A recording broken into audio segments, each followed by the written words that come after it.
আজকে আমি বি নাম্বারের সলিউশন করব। তো আগের বার তো সলিউশন করছিলাম হচ্ছে এ নাম্বারের, আজকে বি নাম্বারের সলিউশন করব। সো বি নাম্বারের সাথে কিন্তু আমাদের তেমন কিছু নাই, সো এখানে হচ্ছে খালি করব, ইকুয়াল টু হয়ে যাবে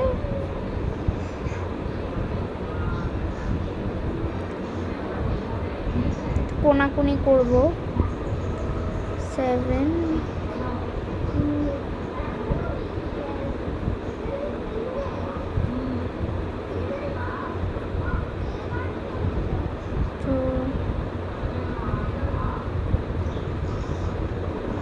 এটাকে মনে হয় এদিকে নিয়ে আসবো। হ্যাঁ, এমনই তো হবে, এটাকে এদিকে, এটাকে এদিকে। এদের 7 আগে আমরা এটার অ্যান্সারটা পাই। তো এটা অ্যান্সার এসেছে, তো আমরা এটাকে সুন্দর করে তুলে নিতে হবে। ঠিক আছে, এটা সুন্দর করে আমরা তুলে নিই। তো এবার আমরা জাস্ট হচ্ছে এই যে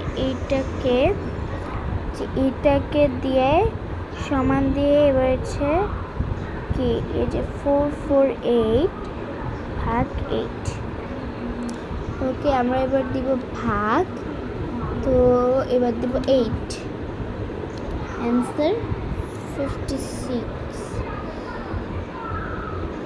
সো এবার পুরো কোশ্চেনটাকে উঠিয়ে লিখছি। সো আমরা কোশ্চেনটাকে উঠিয়ে অ্যান্সারটা লিখে ফেলছি। সো ভিডিওটা টাটা।